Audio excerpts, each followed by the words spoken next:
Jadi bukan berarti bahwa sembah sujud itu tidak betul, bukan berarti tidak boleh digunakan, tetapi mari kita menerapkannya sesuai dengan tata aturan liturgi Ekaristi.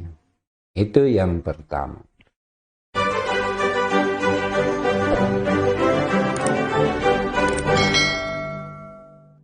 Saudara-saudara, Shalom. Apa kabar Anda hari ini?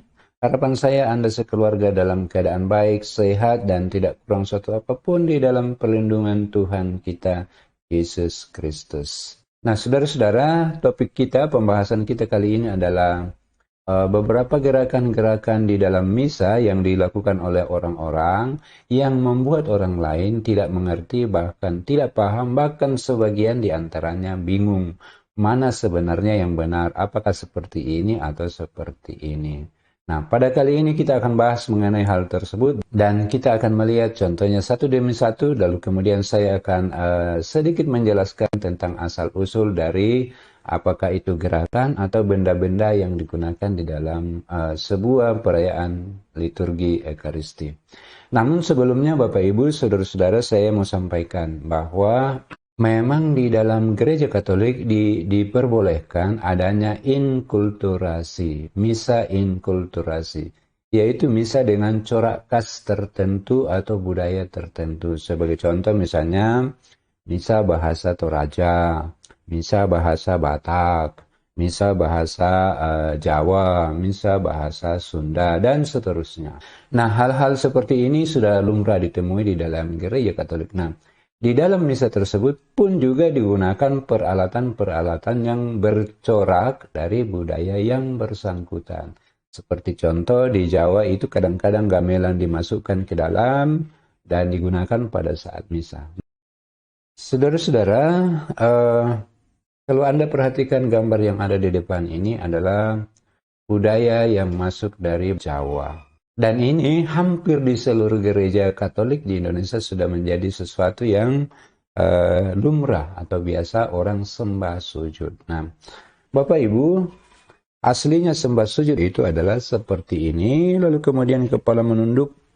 Nah, itu dilakukan ketika ada sesuatu yang penting, seseorang penguasa atau seorang petinggi atau yang bahkan yang maha tinggi sedang berada di depan kita. Nah, itu lalu kemudian dipraktikkan di dalam misa. Ketika Bapak Pastor mengangkat hosti, inilah tubuhku yang diserahkan bagimu. Lalu kemudian orang kemudian sembah sujud seperti ini. Jadi saya mengulang sekali lagi, itu adalah budaya dari daerah Jawa, sembah sujud. Entah karena memang merupakan gerakan yang kelihatannya indah atau seperti apa, maka orang yang misa di daerah Irian, orang yang misa di daerah Sumatera, orang yang misa di daerah Sulawesi pun ketika konsekrasi sujudnya mengikuti versi orang Jawa. Nah, ini yang saya katakan tadi, diikuti tapi kadang-kadang memang tidak mengerti dari mana asal-usulnya. Nah, untuk hal ini saya ada catatan.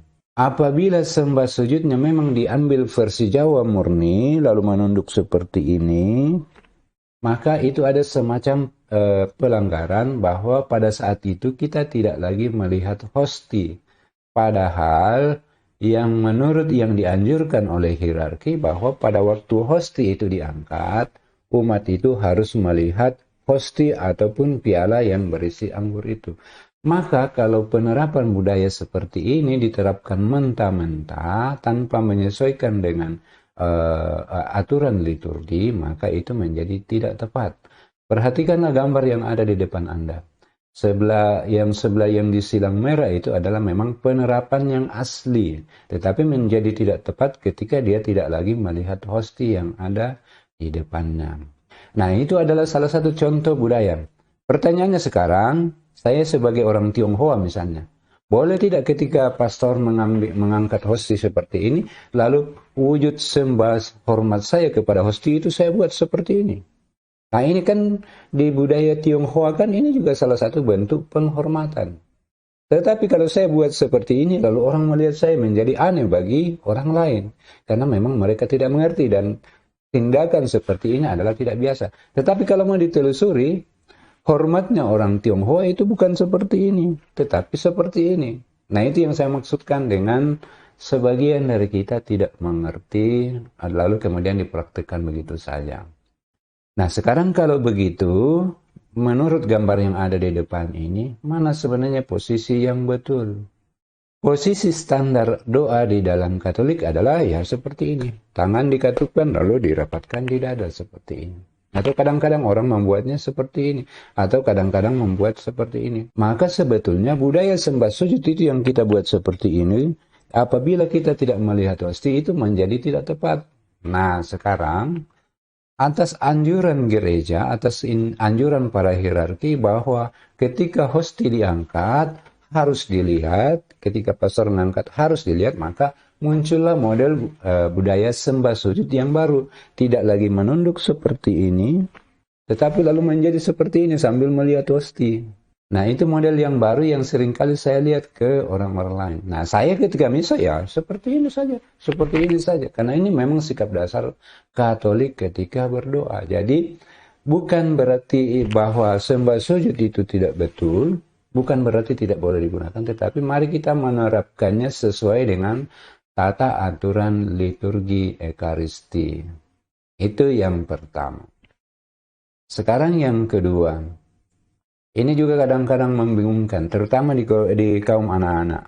Ada yang bertanya, Pak, yang benarnya yang mana sebenarnya? Ketika doa Bapa kami, apakah begini? Apakah begini? Apakah begini? Begini?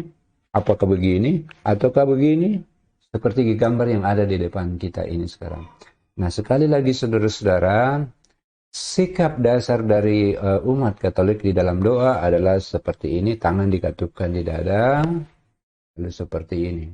Atau kalau misalnya agak capek dengan begini terus-menerus, diperbolehkan seperti ini. Atau diperbolehkan juga seperti ini. Nah, apakah boleh seperti yang gambar yang ada di depan? Boleh, tidak ada masalah. Tetapi pertanyaannya, apakah Anda mengerti dari mana asal-usulnya gerakan seperti itu? Saya curiganya jangan-jangan Anda ikut begitu saja dan Anda tidak mengerti dari mana asal-usulnya gerakan seperti itu. Misalnya seperti ini.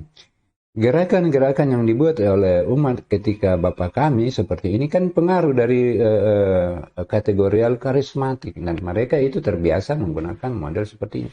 Atau bahkan seperti ini. Yang menjadi aneh ketika kita membuat seolah-olah seperti pastor seperti ini. Mengapa demikian? Nah, sebenarnya, saudara-saudara, ketika orang berdoa Bapa kami, kita berdoa Bapa kami, Papa Pastor di atas sudah mewakili seperti ini. Maka sikap dasar kita sebetulnya hanya tinggal seperti ini saja di hadapan Hosti Maha Kudus. Jadi, saudara-saudara, sekali lagi saya tidak bermaksud untuk mengatakan bahwa itu salah, tetapi yang paling pokok adalah Anda harus mengerti dari mana asal-usulnya itu, lalu kemudian Anda praktekkan dalam rangka meningkatkan penghayatan Anda kepada sakramen Maha Kudus yang sedang ada di hadapan kita. Mari kita lihat yang lain.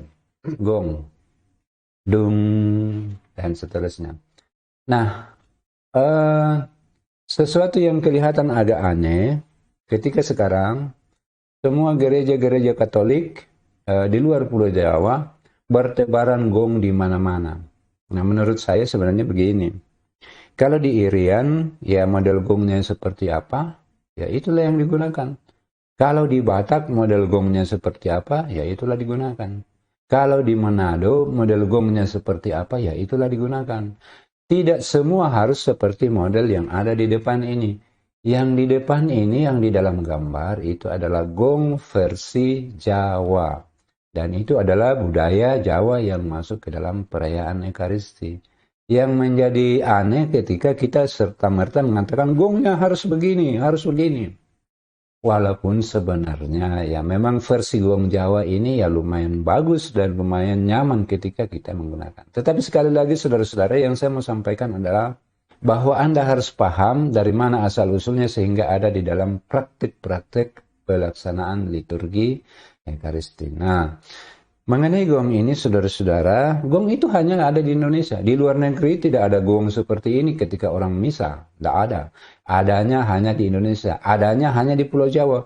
Walaupun sekarang itu sudah menyebar dari Sabang sampai Merauke, semua pakai versi gong Jawa. Dan Yang salah ketika kita seolah-olah mengatakan bahwa ya gong di dalam misa itu harus seperti ini. Apa salahnya apabila gong dari Manado misalnya dia menggunakan gong versi Manado? Apa salahnya apabila gong dari Padang misalnya menggunakan gong versi Padang? Walaupun ya mungkin kadang-kadang bentuknya mirip seperti yang ada di depan ini. Gong itu adalah penanda. Nah, menurut cerita aslinya, gong itu adalah penanda apabila ada sesuatu yang penting atau orang penting sedang lewat. Nah, dulu itu gong digunakan ketika raja sedang lewat. Maka dung, ada rajanya di atas tandu diarak berkeliling, lalu kemudian gongnya dibunyikan terus-menerus. Lalu itu diserap dalam versi pemerintah. Peresmian gedung baru. Dung. Nah, mulai saat itu gedungnya diresmikan. Jadi saudara-saudara, pahamilah alat-alat gerakan-gerakan di dalam liturgi Ekaristi, lalu Anda mempraktikkannya, lalu Anda mengikutinya. Sekarang mari kita lihat yang lain. Nah, kalau yang ini budaya yang kemudian menjadi resmi di dalam bagian peralatan dari gereja Katolik. Kita lihat yang kring yang ada di samping itu, bel kecil itu sebenarnya budaya yang berasal dari Eropa. Ketika ada sesuatu yang penting dibunyikan kring, itu menandakan bahwa ada sesuatu yang penting yang ada di hadapan kita. Fungsinya sama dengan gong yang berasal dari Jawa. Nah, kita di Indonesia, tapi memang bagus, kelihatannya sangat bagus, menjadi sangat hikmat ketika Bapak Pastor mengangkat hosti, lalu kemudian dibunyikan gong, dung, lalu kemudian dilanjutkan kring. Kita menjadi sangat hikmat di dalam proses misa itu. Nah, ini kelihatannya memang perpaduan antara budaya Barat dan Timur yang sangat serasi dan sangat nyaman didengarkan ketika itu dipadukan di dalam gereja dalam mengikuti misa. Jadi saudara, bel yang kecil itu adalah budaya juga, berasal dari Eropa, tetapi lalu kemudian resmi digunakan oleh gereja dan itu ada pada setiap gereja Katolik. Mau di mana-mana, bel seperti ini seringkali kita temui. Karena itu memang bagian dari liturgi Ekaristi. Yang kedua, gambar yang di sebelahnya yang juga menjadi resmi dan itu ditemukan di mana-mana, bentuknya selalu sama. Dan setiap kali misa-misa penting, perayaan-perayaan besar itu harus selalu ada, yaitu pendupaan. Pendupaan itu berasal dari mana Bapak Ibu, saudara-saudara? Bukan aslinya orang Israel punya, bukan aslinya orang Yahudi punya. Tetapi itu pendupaan ini adalah pengaruh dari budaya Romawi. Dulu kan orang Romawi itu menyembah dewa-dewa, dewa Zeus, dewa apa dan lain-lain. Kemudian ketika mereka melakukan penyembahan dewa-dewa, dibakarlah dupa wangi-wangian itu, kemudian dikipas-kipas ke patungnya dan seterusnya dalam rangka supaya permohonannya dikabulkan. Nah, kemudian itu diserap oleh gereja Katolik. Lalu kemudian jadilah pendupaan seperti yang sekarang kita lihat di dalam misa gereja Katolik. Jadi, saudara-saudara, bagian dari budaya-budaya negara-negara itu yang baik, yang cocok dengan Katolik itu diserap, tetapi bagian-bagian yang tidak cocok itu ditinggalkan. Nah, saudara-saudara, saya berharap dengan penjelasan ini, mudah-mudahan dapat membantu Anda. Dan mulai sekarang saya pikir Anda tidak serta-merta membuat seperti ini, atau membuat seperti ini ketika melihat sebelah, di sebelah kok bikin begitu, saya bikin juga. Anda mesti bertanya dari mana asal-usulnya, apa maksudnya membuat gerakan seperti itu. Saya berharap bahwa video ini dapat bermanfaat bagi Anda. Apabila ada yang ingin Anda tanyakan atau Anda ingin berdiskusi, silakan ditulis di kolom komentar dan saya akan berdiskusi dengan Anda. Salam sehat dan semoga Tuhan Yesus memberkati kita semua. Amin.